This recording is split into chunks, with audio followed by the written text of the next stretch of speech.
ఇండియాలో ఇన్ని ఎయిర్లైన్స్ ఉన్నా కానీ ఇండిగో ఫ్లైట్స్ మాత్రమే ఎక్కువగా ఎందుకు క్యాన్సిల్ అవుతున్నాయి? వాస్తవం చెప్పాలంటే ఇండిగో ఎయిర్లైన్స్తో పాటు మిగతా ఎయిర్లైన్స్ కూడా క్యాన్సిల్ అవుతున్నాయి. కాకపోతే అవి కూడా 30 to 50 ఫ్లైట్స్ మాత్రమే. కానీ ఇండిగో ఎయిర్లైన్స్ మాత్రమే ఎక్కువగా క్యాన్సిల్ అవుతున్నాయి. మెయిన్ రీజన్ ఏంటంటే రీసెంట్ గా DGCA పైలట్స్ కి కొత్త రూల్స్ తీసుకొచ్చింది. వాళ్ళకి రెస్ట్ టైం ఎక్కువ ఉండేలాగా ఈ రూల్స్ అయితే తీసుకొచ్చారు. దీనివల్ల ఏమవుతుందంటే ఇండిగో ఎయిర్లైన్స్ రోజుకి నియర్లీ 1900 ఫ్లైట్స్ అయితే ఫ్లై చేస్తూ ఉంటుంది.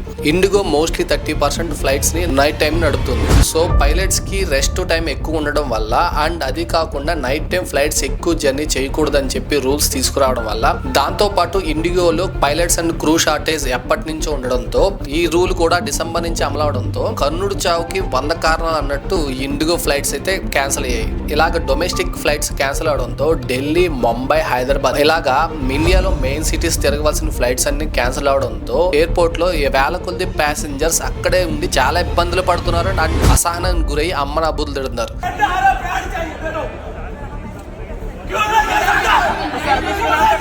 మన ఇండియన్సే అంటే ఇంకా బయట దేశాల నుంచి వచ్చిన టూరిస్టులు కూడా అమ్మన అబ్బులు తిడుతున్నారు. కావాలంటే మీరు ఈ వీడియో చూడొచ్చు.